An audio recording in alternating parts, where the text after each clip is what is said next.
Halo, jadi kita sudah sampai ke pelajaran yang terakhir yaitu pelajaran ke-10. Tajuk yang akan saya bawa ini adalah janganlah membawa kami ke dalam pencobaan. Jadi tajuk ini sebenarnya selalu terjadi dalam kehidupan kita seharian, terutamanya dalam pembacaan doa yang kita selalu minta setiap hari. Jadi di sini kita akan belajar banyak benda baru, termasuk saya. Bila saya go through di pelajaran baru saya paham sesuatu yang selama ini saya sudah tersalah permintaannya. Jadi oke, kita pergi ke slide yang pertama. Sebab Allah tidak dapat dicobai oleh yang jahat dan ia sendiri tidak mencobai sesiapapun. Yakobus 1 ayat 13. Jadi di sini kita sudah paham sesuatu di mana Tuhan tidak akan pernah dicobai atau tidak dapat dicobai, bukan tidak pernah, tidak dapat dicobai, dan dia pun tidak mencobai sesiapapun. Jadi selama ini pencobaan yang kita jumpa dalam kehidupan kita itu adalah dari siapa sebenarnya. Itu adalah persoalan yang pertama saya pikir dan dalam pikiran saya masa saya belajar di pelajaran. Sungguhkan Allah yang melakukan. Oke. Kita baca dalam Yakobus 1 ayat 14 dan 15. Allah itu kudus dan dia adalah kasih. Dia tidak mencobai siapapun, kita mencobai diri kita sendiri. Yakobus 1 ayat 14 dan 15. Jadi pernahkah Anda bertanya-tanya apa yang Yesus maksudkan ketika dia berkata dalam doa Bapa kami? Janganlah membawa kami ke dalam pencobaan. Yesus tidak sedang menyiratkan bahwa Allah mencobai kita ke dalam dosa dan kita harus memohon kepadanya untuk tidak mendorong kita ke sana. Oke. Di slide yang ini Yakobus 1 ayat 14 dan 15 ini mungkin kita belum memahami konsep yang sebenarnya. Saya pun belum berapa paham yang di sini pada mulanya, tapi kita tengok seterusnya. Sungguhkah Allah melakukan? Jadi maksudnya apa artinya? Seperti dalam kebanyakan jika tidak semua bahasa-bahasa kita kata-kata dapat memiliki lebih dari satu arti dalam bahasa Yunani. Jadi Anda harus melihat kata aslinya dan konteksnya. Oke, di sini dia cakap pasal bahasa Yunani, di mana Alkitab yang bahasa aslinya adalah daripada Hebrew ataupun Yunani. Dalam kata Yunani, untuk membawa adalah eshero. Saya pun tidak tahu macam mana sebutan dia. Eshero. Jadi ayat ini kalau kita dapat terjemahkannya dalam bahasa kita bermaksud jangan biarkan kami pergi, jangan tinggalkan kami di sana, jangan izinkan kami pergi. Dan itu tidak berarti membujuk. Kita tengok lagi seterusnya. Kata Yunani untuk perkataan pencobaan. Jadi pencobaan dalam bahasa Yunani berbunyi sedemikian. Peirasman. Jadi peirasman ini dalam bahasa Yunani yang bermaksud pencobaan.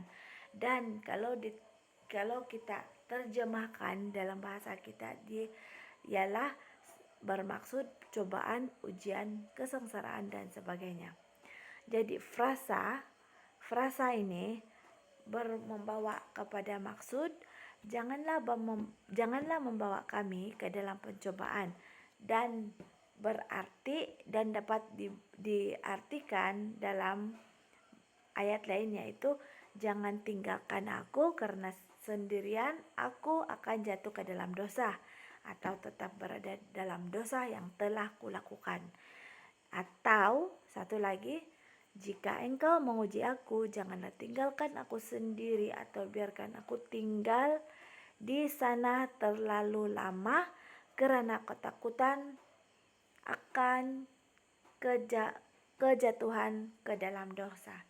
Jadi dalam ayat ini kita sudah mulai ada bayangan maksud doa-doa yang kita minta sebelumnya adalah begini, dan begini adalah yang sepatutnya kita minta.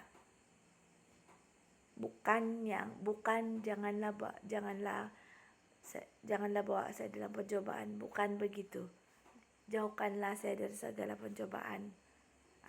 Sebab yang seperti yang kita belajar sebelum ini kan itu tidak berarti membujuk. Jadi konteks ataupun ayat yang kita sepatutnya bawakan dalam doa kita adalah yang begini.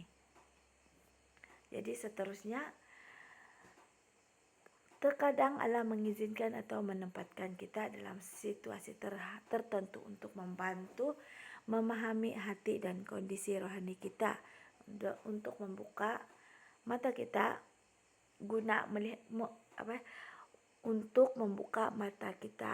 guna melihat keadaan dan apa yang kita perlukan. Dan dalam Wahyu 3 ayat 17 berkata, tidak tahu bahwa engkau melarat, malang, miskin, buta, dan telanjang. Ketika kita tahu bahwa kita sakit, maka kita akan segera pergi ke dokter. Tetapi bagaimana dapat mengatasi sesuatu yang kita tidak tahu? Oke.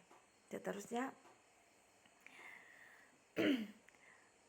itulah sebabnya kenapa Allah kadang dia mengizinkan atau menempatkan supaya kita dapat melihat keadaan dan kita sadar betapa berdosanya kita dan tahu bahwa kita sangat-sangat memerlukan Yesus dalam kehidupan kita seharian.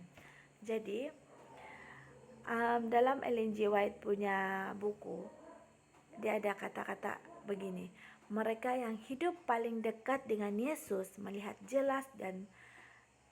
dengan jelas kelemahan dan keberdosaan manusia, dan harapan mereka satu-satunya hanyalah jasa-jasa juru selamat yang tersalib dan yang telah bangkit kembali. Jadi inilah penebusan kita. Jadi inilah kalau kita dekat dengan Tuhan, kita akan dapat tengok, kita akan nampak jelas apapun yang kita lakukan, adakah itu benar sesuai dengan firman ataupun tidak. Dalam Alkitab kita boleh tengok di sini ada beberapa ayat yang mengatakan yang memberi kita contoh pengujian Tuhan ataupun pengujian Tuhan di dalam kisah rasul-rasul di dalam Alkitab yang kita selalu baca. Jadi salah satunya di dalam Tawarik 2 ayat 32-31. Di sini pun Allah menguji Raja Zedekiah. Amsal 17 ayat 3, Allah sedang menguji hati kita. Dan Daud berdoa, ujilah aku Tuhan dan cobalah aku, selidikilah hatiku dan selidikilah batinku dan hatiku, dalam Mazmur. Dan dalam Petrus pun mengatakan, dalam Injil Petrus pun mengatakan bahwa ujian yang berapi-api terkadang dimaksudkan untuk menguji kita. Jadi satu pandangan terhadap dosa kita yang begitu besar akan mendorong kita pada Dia yang dapat mengampuni. Dan bila jiwa menyadari keadaan kita yang tidak berdaya mencari Kristus, maka Dia di dalam kuasa akan menyatakan dirinya sendiri. Jadi kita berdoa dalam kehidupan kita sehari-harian supaya kita dapat dipimpin pimpinan Roh Kudus, untuk kita sentiasa sadar, untuk kita sentiasa tahu akan kesilapan dan dosa. Kita boleh scan di mana yang betul kita melawan ataupun kita di dalam jalan yang benar. Jadi musuh besar kita terus-menerus berusaha menjatuhkan jiwa yang bermasalah dari Allah. Karena setan tahu bahwa jika kita terpisah dari Allah, kita akan tergelincir ke dalam dosa. Ini memang sudah pasti dan saya sudah mengalaminya sendiri. Kalau kita terjauh sedikit, tidak perlu banyak. Kalau kita lupa sedikit saja firman ataupun kita ikut, kita punya kemauan, nafsu duniawi, kita punya keinginan yang keduniawian ini, pastinya kita akan jatuh ke dalam dosa. Jadi satu-satunya pengharapan kita adalah Kristus. Pada bahagian terakhir doa Bapa kami yang sedang mencoba menggaris bawahi rahasia kuasa dan kemenangan. Jadi saya baca lagi dalam Kolose 1 ayat 27. Dia berkata bahwa satu-satunya harapan kita adalah untuk selalu berada di dalam Yesus dan memiliki Yesus di dalam kita dan tidak pernah terpisah, tidak pernah pergi. Kristus akan di tengah-tengah kamu, Kristus yang dalam pengharapan akan kemuliaan. Satu lagi ayat di dalam 2 Korintus 5 ayat 17, kita baca sama-sama di sini. Dengan kekuatan sendiri kita tidak memiliki kuasa untuk berubah dan mengembangkan hati kita yang baru. Namun janji itu jelas dan pasti, jika siapa yang ada di dalam Kristus, ia adalah ciptaan baru. Slide yang ketiga terakhir saya baca saja dalam Galatia 5:22-23. Kita akan menjadi manusia baru dan menghasilkan buah dengan catatan kita terus-menerus berhubungan dengan Kristus.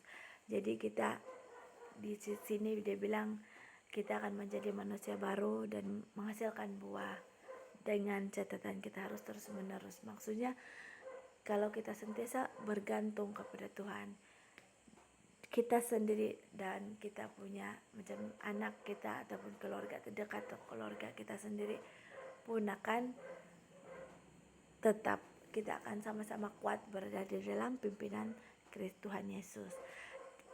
Satu pengakuan akan agama menempatkan manusia dalam jemaat, tetapi tabiat dan tingkah laku menunjukkan apakah mereka berada dalam hubungan dengan Kristus. Ini adalah kita punya individual, kita punya diri sendiri. Kita tanya diri kita sendiri sama ada kita sentiasa ada hubungan dengan Kristus ataupun tidak. Jadi apa yang bagus untuk kita aplikasikan dalam kehidupan kita akan, mari kita sama-sama belajar ataupun merujuk kepada firman. Dan ini adalah adalah contoh-contoh ayat sudah di sini yang dia sudah bagi dalam slide kita untuk pelajaran ke-10. Kita harus terus-menerus tinggal di dalam Dia. Kita tidak perlu memahami cara kerjanya. Kita cuma perlu dekat dengan Tuhan. Macam mana Tuhan bekerja dalam kehidupan kita, itu Dia punya urusan. Jadi kita cuma perlu untuk mendengar firman-Nya, ikut. Kita tidak perlu pikir saya berdosa kayak itu kalau buat begini. Selagi kita di dalam bimbingan Roh Kudus, kita akan sentiasa berada di dalam kita akan sentiasa ada hubungan dengan Tuhan, dan kita sendiri akan sadar apa yang kita buat, macam yang kita tengok di slide-slide sebelumnya. Jadi saya baca lagi, kita hanya perlu percaya kepadanya dan Dia menyelamatkan semua orang yang datang kepadanya.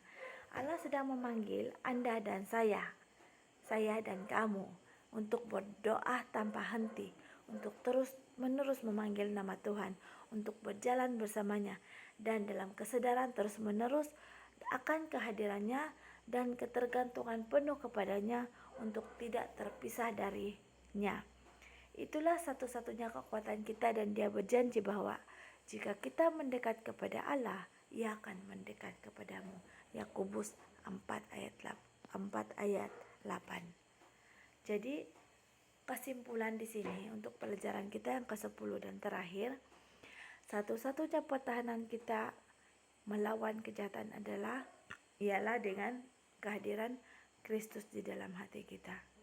Jadi kita tetapkanlah kita punya hubungan dengan Tuhan, kita kuatkanlah kita punya hubungan setiap hari doa setiap hari, sekurang-kurangnya kita meluangkan lepas kita bangun pagi dan sebelum kita tidur untuk kita berkomunikasi dengan Tuhan. Jadi ini saja yang saya dapat sampaikan hari ini.